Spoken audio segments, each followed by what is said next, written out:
эмгегибизди баалап ардактуу атуулман ыйгарган экен. Ушу биздин Кызыл Айыл өкмөтүнүн аппарат эмгек жамаатынын коштоосу менен тапшырып коюлду. Кызыл Туу айылдык кеңешинин кезектеги 15-чи сессиясы токтом 15.1. Кызыл Туу айыл өкмөтүнүн атуулуу наамын ыйгаруу жөнүндө Кыргыз Республикасынын жергиликтүү мамлекеттик администрация жана жергиликтүү өзалчы башкаруу органдары жөнүндө мыйзамы жана айылдык кеңештин регламенти Кызыл Туу айылдык кеңешинин ардактуу атуулуу наамын ыйгаруу жөнүндө жобосун негиздеп татыктуу жарандарды сунуштаган укук жана мыйзамдуулук боюнча комиссиясынын кеңешмесиндеги маалыматты угуп жана талкуулап Кызыл Туу айылдык кеңешинин сессиясы токтотулат.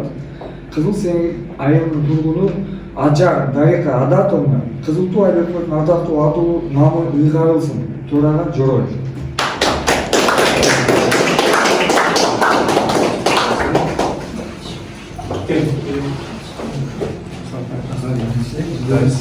Чоң рахмат. Сиздин представлениеңиз бул атайын биздин ардактуу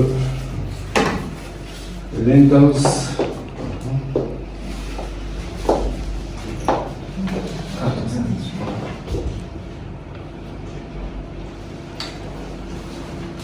İşinizге ийгилик каалайбыз. Ошо чет өлкөдө жүрсөңүз дагы элибиздин намысын коргоп, желегин желбиретип жүрөбүз.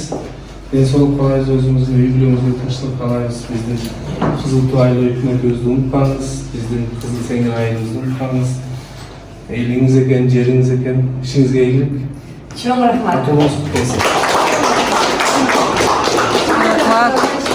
Менин китебим чыгып атат Түркияда Амир Тимурову Өзбекстандын медалы ошол аркылуу гражданствода ушу баарыңыздар эми ушул айылдын мындай майындагандарсыздар. Жашмакка сүрөткө түшүп койсок, сиз дегенде Түркияда китепке чыгасыздар. Баардыгы көтөрүлөт алсак, Биз сыймыктанышыбыз керек. 22 мамлекет көтөрүп сыйлап аткандан кийин биз Кыргызстан эмне сыйлап албашыбыз керек? Биз биринчи сыйлашыбыз керек. Биз колдоо көрсөтүшүбүз керек. Биз эч нерсе Кыргызстан биздин дагы баягы жакшы сөзүбүз болуш керек. Мотивация берип турушубуз керек. Эми ал үйдө аз калды. Бир убакытта Кыргызстанда деле ошондой балдар чыгышына мына 5-6 жылда болуп калат. Бул кыз деген эме менен далил менен иштеген кыз экен. Ошон үчүн бул кыз мага 10 жыл мурун 3 жолу чакырды, чынын айтканда. Мен ошо 2 жолдон баш тарттым. Себеби мен деле баягы четке чыкканда кандай демек болот деген болду. Бирок бир жагын айтып коеюн, бир жактуу кыз эмес экен. Бул акын экен, бул ырчы экен, Турцияда бул бич экен. Мына мен былтыр ошол жерде ар түрдүү тармактагы кыз деп баалашат экен. Өзүнүн ырларын жыйнап чыгып атат. Анан мен ушундай ой келди мага. Бул кызды мен ошол бул жакта кичинесинен бери өткөндөн бери тааныш элем, мага сунуш кетишти. Ал жакта буга керек болсо бир көчөнүн атын бергенге да даяр экен. Бир шаардын атын бергенге даяр экен. Бул кыздын сүрөтүн чыгарып пакет чыгарышат экен. Аябай мындай жакшы иш-чаралар жасашат экен да. Анан 2 жыл башта. Анан кийин ошого биз эмне үчүн колубуздан келгенче сабыш керек деп мен кыргыз кызы Түркияны дарыка деп бул жөнүндө дастан жаздым, баян жаздым. Анан мен бул жерде конкурс болду чынында 2-3 адамга. Анан жөнөттүк, баарлар жөнөткөнүбүздө ошол менин ырымы, ошол Түркиянын чыгармачылык маданият чөйрөдөгү акын жазуучулар 10 тилге которуптур да. 10 тилге которуп кыргыз кызы Түркияны дарыка. Азыр ошол кайсы мамлекет барсаң дагы Түркиянын кыргыз кызы Түркияны дарыканы ошол иши менен анан ушул чыгармачылык чөйрөсү менен таанышат экен. Ошо менен 3 күнгө бара турган жолдомобуз суранышып отуруп, меники да 20 күнгө созулушту. Кудай кааласа мунун чыгармалары да китепте болуп чыгып атат. Аутизм эмеси иши да китеп болуп чыгып атат. Мына өзүңүздөр ошол китеп колуңарга келсе анан көрөсүздөр. Ал китепте 200 тилге которулат. Биринчи Түркия эли чыгарат, анан кийин биз кыргыз тилине которобуз.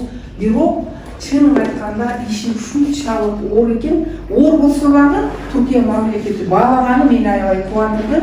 Анан мен өзүмчө да, бул менин жеке пикирим. Ушу биз Кыргызстан качан ушул деңгээлге жетер экенбиз деп ойлонуп келдим. Бирок мына жакында дагы бир жуманын аралыгында дагы мен баратам, чакырышты мынагы 10 күндө жөнөйбүз.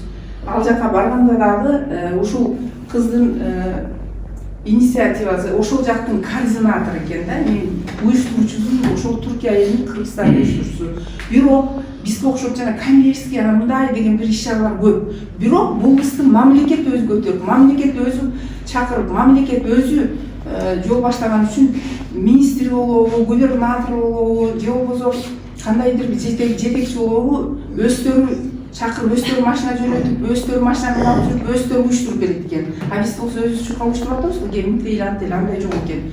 Эми дагы буюрса келечеги эң болсун, китептерин чыкса, аутизм балдары ушунча жакшы болуп койду. Мына үйүмдө дагы мен 2-3 аутизм баланы көрдүм. Сонун мектепке барат экен ал. Тамга таанып калыптыр, 1-класска барат экен. Окуйт экен, сүйлөгөн бала. Эми мындай ар бир эле адамдын колунан келбейт. Биринчиден, экинчиден, бул нерсе ар бир адам өзүнүн жан дүйнөсүндө, аны эч кимге сата албайт. Бул бир эле Дарикага ылайык бул нерсе. Дариканын гана жүрөгү иштейт. Дарика гана оңдой алат. Мен деп сизге бере албайт. Ал буюм эмес экен. Ал адамдын жан дүйнөлүк азыгын эч ким деп ала албайт экен да. Уурдайды албайсың, берсе ала албайсың да. Ошондуктан сага ийгилик, мына директимди жолго чыгып атасың. Мындай агаларым, элдештерим бар экен. Эми ошондор менен суранып калдым деген Эме кыргыз калкына эмертилеп коеюнчу. Аутизм дагы эмес деп келдим. Байбат Сутенова менен азыр 3 күндө бир видеодон чыгып атабыз. Бизге да келип келди окшойт. Ошону сурансам сизден келип келди. келген да. Себеби мен бир нерсени айтып коеюн, Элмирбек Иманалиев өтүп кетти да. Өткөндөн кызы өзүнгө турмушка чыкты. Экинчи кызым ошо өзүнгө турмушка курганда өзгөнүн эл айтты да. Бизге кут келди. Кандай кут деп атам мен? Биз Элмирбек кызын сени турмушка алып, бел кылып алсаңар деп. Элмирбектин кызын келин алып алып, келин кылып алып, бизге кут келди dedi. Ансыңарда силердин кутуңар ошол кыргыз түрк келди. Сиздердин кутуңуздар, сиздерден чыккан ошончо мамлекет эмес, бир областтан бир областка иштей албайсың. Бирок бир мамлекеттеги адамдардын бардыгын сүйлөтпөй, закондун иретинде орнап коюп, чыгармачылыгын дагы, ишин дагы алып барган ушул кызды багып атканына биз артында эле жүрдүк, бирок сыймыктар менен жүрдүк да. Мен көзүм менен көргөн үчүн айтып атам, жалган айткан жокмун. 20 күн жүрүп келдим. Мына Кудай таза 10 күн деп атам. Ошондуктан биринчи кут ушул кызыл сеңгирде, ушул кызыл сеңгирде сенин эмгегиң бааланып, ошол сенин дарыган колуң, оорулардын тагдыры бар. Сенин сулуу сөзүңдө назиктиктин символу бар. Бир карган көзүңдө. Сөзүң, көзүң ушул кызыл сеңгирде. Ошол сен башка жакшы болсо, же болбосо ушул айыл өкмөт жетекчиси жакшы болсо, таш үстүнө гүл чыгарат дейт. Мына бул которгон да, кыргызча которгондо. Алар айтып атат, ой, анда эгерде ошондой паша жакшы болуп, министр жакшы болуп, жакшы ынтымактуу өнүктүрсө, анда ошондой эл болсо анда угайлычы деп. Которгондо дагы ушундай бир адамдын жүрөгүнө жете турган кыргыздарда ушундай бир жакшы маанилүү сөздөр бар экен деп барда ошол келгел чыгарган көп укушуп көп барды. Анысында сиз сындай ишиңизге ийгилик, ушул кызыл сеңгирде айыл өкмөтү экенсиз, мына гүлдөрдү өстүрүп атыпсыз, сиз сындай ишиңизде ийгилик болсун дагы, сиз жүргөн жерде таш үстүнө гүл чыксын.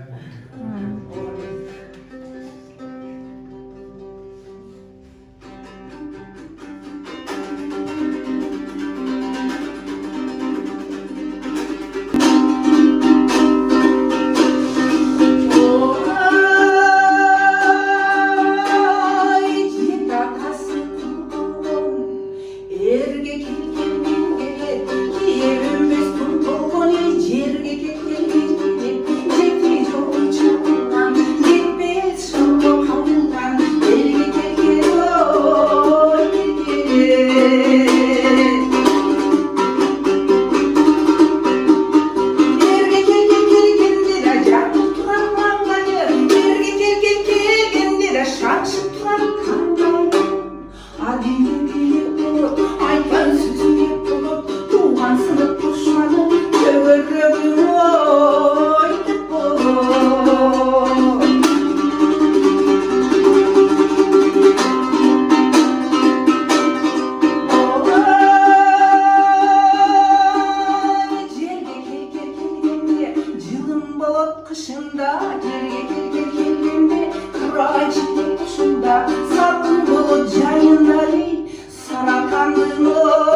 Aklıma kurulcular, çetimin usma burçları, buradan oy kızlar.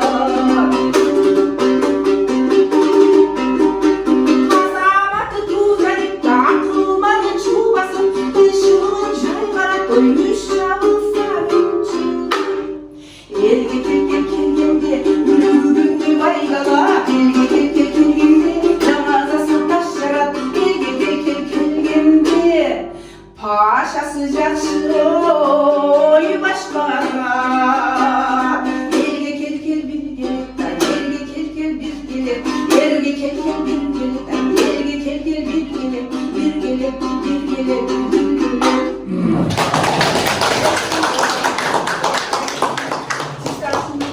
Өстүрүп өндүрүп жаш кадрларда күчтүү экенин отурушат көз үстүнөн көрүп атабыз.